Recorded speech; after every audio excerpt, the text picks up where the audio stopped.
So I watched the entire Path of Exile 2 live stream today, so you don't have to. It was about an hour long, not including the Q&A, and I'm just going to summarize it real quick into a YouTube video so you don't have to watch the whole thing.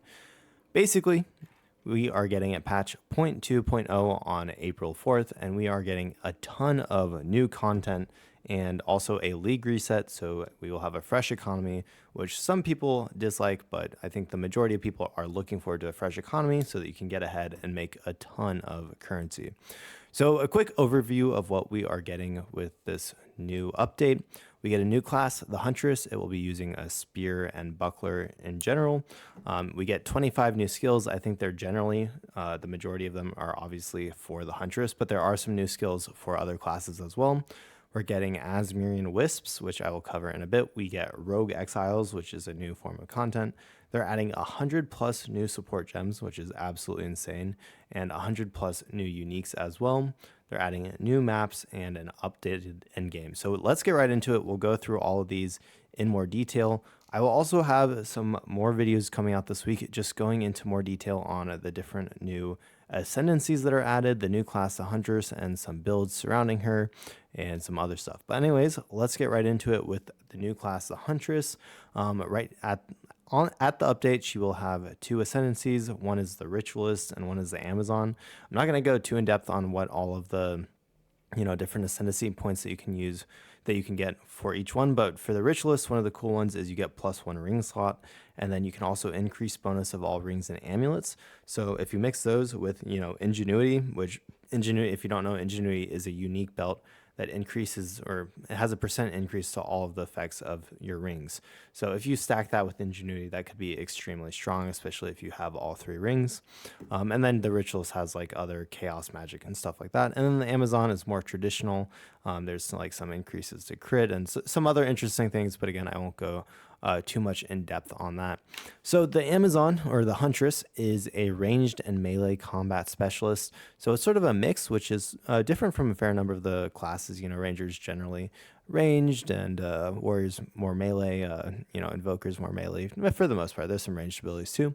But generally, it'll fight with a spear and buckler. So spear is the weapon that the Huntress sort of, mains. And so some of the skills that they showed off was a whirlwind slash, where you basically spin in a circle, and the more times you use it, the more you get this like wind around you, which blinds enemies. And if you dodge out of the wind, then it will explode. Additionally, you can cast tornadoes from within whirlwind, and they can be elemental tornadoes. So you could have like fire, ice, or lightning, which looks pretty cool.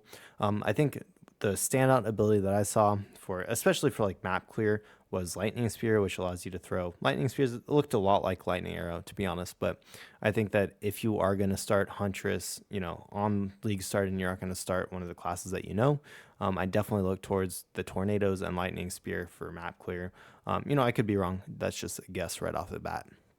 So the other cool thing is, since she'll be using a buckler, they're adding parrying, which I don't know how useful this will be, especially when you're getting to maps and just, running through them. But at least like early game, basically you hold some button to parry with your buckler, and then you can counter attack, or there's another number of combos that you can use with the parry. I think if you try to parry too many times, it's sort of like blocking, where eventually you'll become overcome and you won't be able to parry anymore. The Huntress, they didn't show all the skills, but the Huntress also has some blood loss skills where you like slash them and run away, and as they run at you, you lose health a little bit, like when you're bleeding. And then moving on from there, one of the abilities they have is you can basically get pets. So any like monster that you kill in the game, and especially if it's like a rare monster with a bunch of modifiers, you can raise that as your own pet, from what I understand, and then it'll fight for you. So you get like an insane rare that's really, really strong. You could raise it back from the dead, I believe, and have it fight for you. So that seems really strong. I'm not exactly sure if it can be resurrected forever and you get to keep it forever. I don't know what the details are, but it sounds very, very cool. So then we already went through the Ascendancies, so that's pretty much it for the Huntress class, since we're just doing a quick summary. Moving on from there.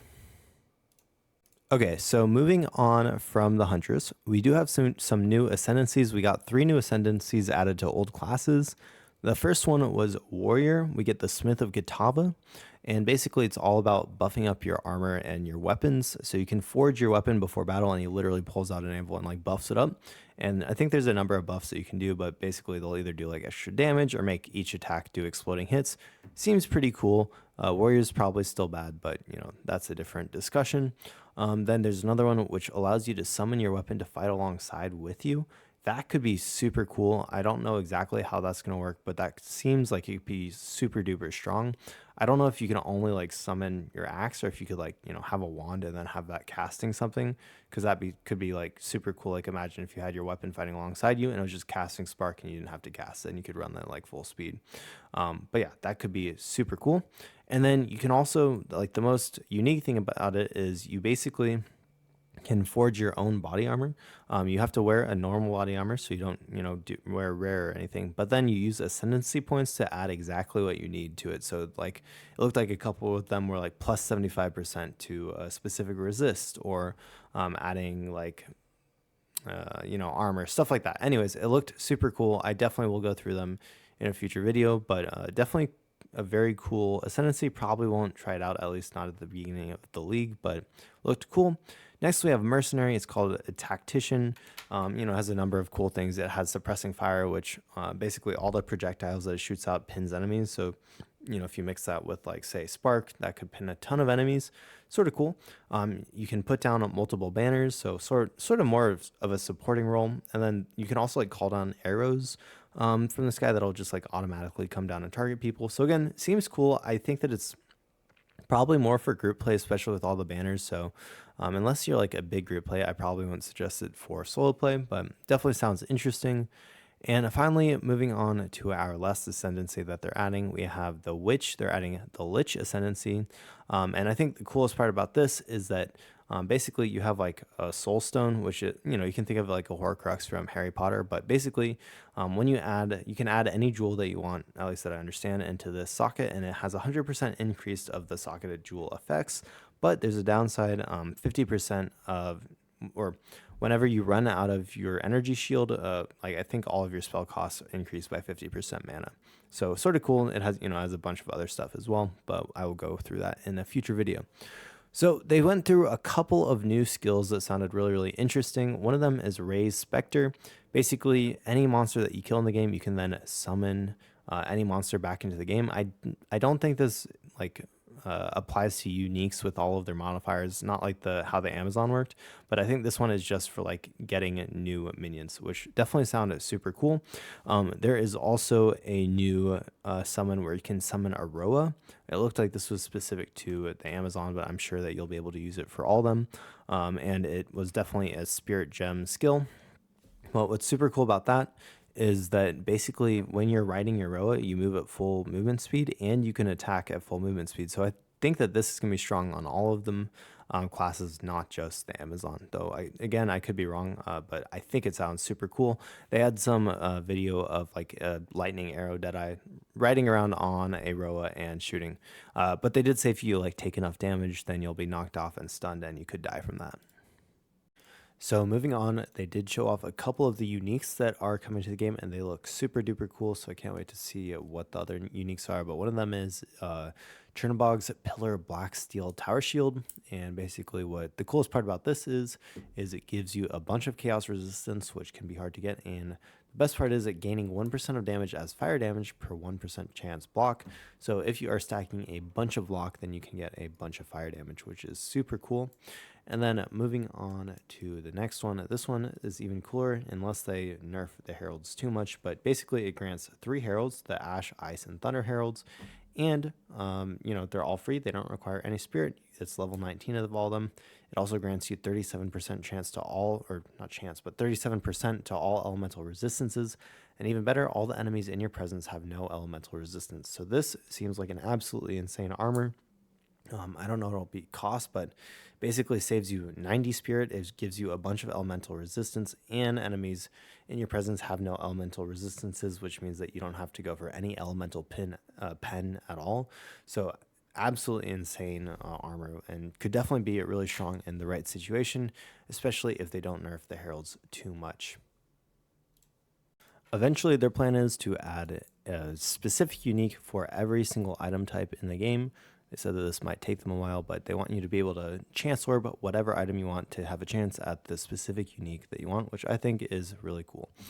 So finally, they are also adding some unique charms. So the one that they showed in the game, basically, it grants immunity to ignite, and it used when you become ignited, and has a 23% chance to gain a charge when you kill an enemy. Ignite enemies in presence as though dealing fire damage equal to 25% of your maximum life when used. So, it also allows you to ignite the enemies in your presence, which can be pretty useful for, depending on the build that you're going for. But unique charms is really cool, and it gives you some more, items to go for as well. Moving on from there, they have added updated crafting in a number of ways, but the first thing they covered was runes. Instead of having just the flat tier runes for all of them, that leads to the percent increase runes being much better at the higher tiers. Now all runes have multiple tiers, so you'll have like lower flat damage at the beginning, but as you get higher tier of runes, they'll have higher additions to your flat damage. So that's super cool. Great buff, definitely needed. So a new thing that they have added is Azmerian Wisps. They're basically a new content, and it's both in the campaign and in the endgame. The first time you find them is it's found in the Grellwood, and there's a new NPC that leads you through them. And basically, you chase them, killing any monsters that they pass through, and those monsters become buffed depending on the type of Asmerian wisp. And eventually, once the wisp goes to where it's going, it'll go into a monster and buff it up in a big way. Depending on what type it is, it may give them special abilities, give them more health. It just depends. And and then there's some special kinds of Asmerian Wisps that can buff enemies from normal to magic, or from magic to rare, or even from rare to a unique boss. Wisps drop new items. They're called talismans, and they can socket into items, and like specific talismans socket into specific items. So if we show an example of these talismans here, let's see. So some of them, for boots, hits against you have a 10% reduced critical damage bonus. Gloves, you can gain 1 rage on melee hit, which is pretty nice. And then for body armors, you can have corrupted blood cannot be inflicted on you. So definitely pretty cool. Not the most useful of anything, but definitely super cool. And these can definitely be buffed from the Atlas tree as well. So that's something to keep in mind. Okay, so if you made it this far, I promise we are almost through everything. They just had a huge update. So moving on, we have some new maps. They said they're adding 7 new maps. Just a couple. Let's go through the ones that they talked about. First is a Feral Megalith map, which basically you go through the map and you activate these, Stonehenge looking things. And at the end, you get to fight up to 10 bosses, and you get upgraded runes from killing all the bosses. They're also adding a fractured map where all mobs in the map are mirrored like ×2. So if you get a super hard rare to kill, that can be pretty rough. But the end of the map contains a ring or an amulet. And I have a picture of them here. Basically, the rings or the amulets, you can either get like +1 prefix modifier allowed, and then that'll add on -1 suffix modifier. And from what I understood, that can also be the other way around, though I could be wrong there. So definitely pretty cool. Moving on from that map, there's also an essence map where as you kill rare monsters that are encased in essence, it upgrades the final boss with more essence while also making the final boss harder. So it's sort of like the more you put in, the more you get out, and it can be pretty hard at the end. You can also Val Orb essence mobs, and it leads to various things. I'll do a guide over that in the future, but I don't want to get too into it. They're also adding like 4 new types of strong boxes, which is pretty cool. I think strong boxes at this point were pretty much useless. They didn't generally drop too many good items, so hopefully this is a buff to strong boxes as well. So they have completely changed the end game. Basically, instead of just clearing a certain number of different maps to upgrade your Atlas, now Doriani gives you the task of cleansing corrupted maps. And basically, before you just run into random corrupted maps on the whatever it's called, the big tree. But now they're like in specific places, and as you go through the corrupted maps, one in the center will have like a corrupted nexus.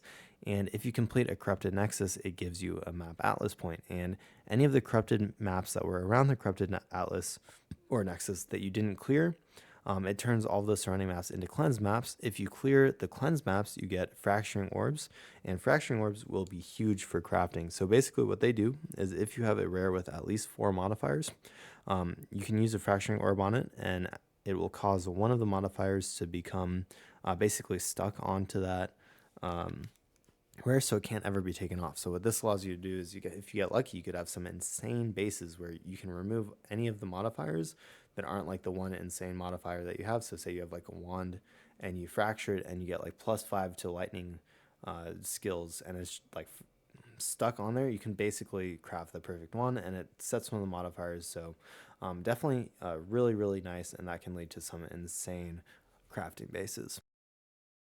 So moving on from that, they do have some huge tower changes. Towers are one of the most annoying things that a bunch of people complain about. So they reduced the total number of towers, but made them more powerful. There'll be 1/3 as many towers as there were before. Running higher tier maps and towers increases the number of influence maps from tablets up to 100%. So at tier 15 of maps, if you run a tower at tier 15, then it'll cause double the number of maps to be affected. And tablets also affect double the number of maps that they did before. So if you run a tier 15 on a tower, and you just use a tablet, then it'll be 4 times the number of maps that the tablets affected before. So anyways, each tower can also consume up to 3 tablets.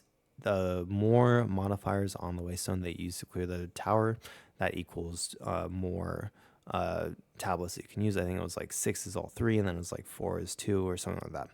Anyways, moving on from there, towers can also spawn with mechanics, and towers can also have their own unique bosses as well. So they heard the community. Some people have been having issues with Waystone sustain. And basically, the way that they are fixing this is that if you run a Waystone and there are no mods on it, it allows for more respawn attempts. Once you get up to rares and like 6 modifiers, then you'll have only the 1 respawn attempt. But lower mods equals more respawn attempts for people who are having issues with Waystone sustain.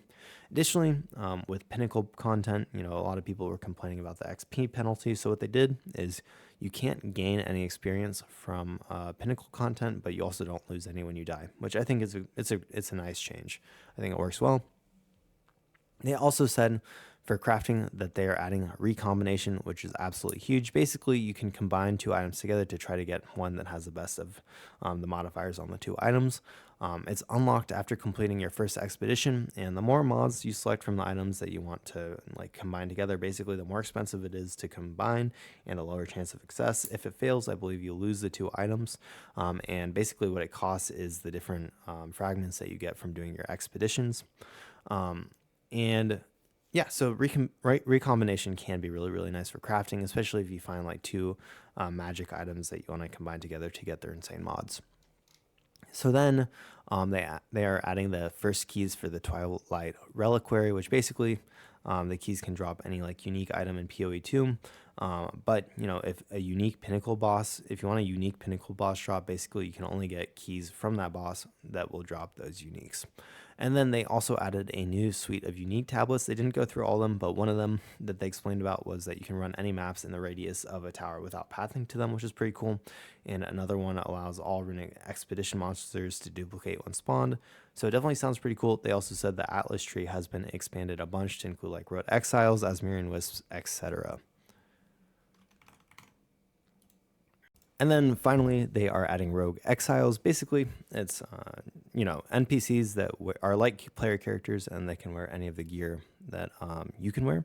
And basically, if you kill them, they drop all of their gear. You can get it. So you want to check, what uniques they're wearing, because they could be wearing a super good unique that if you kill them, you just get to take. But they said that they are relatively smart AI compared to the rest of the game, and they can be super hard to kill depending on what they're wearing. Super cool. Can't wait to see what that is like. Anyways, that is pretty much everything that they went over in the live stream. They also had a Q&A, which I will make a video over in the future. And I will also go more in depth on the Ascendancies and some other stuff that they went over. But that's all for now. Thank you so much for watching, especially if you made it this far. I really, really appreciate it. I hope y'all have a wonderful week. I cannot wait to play Path of Exile 2 on this update when it drops. And yeah, thank you so much for watching, and I'll see you next time.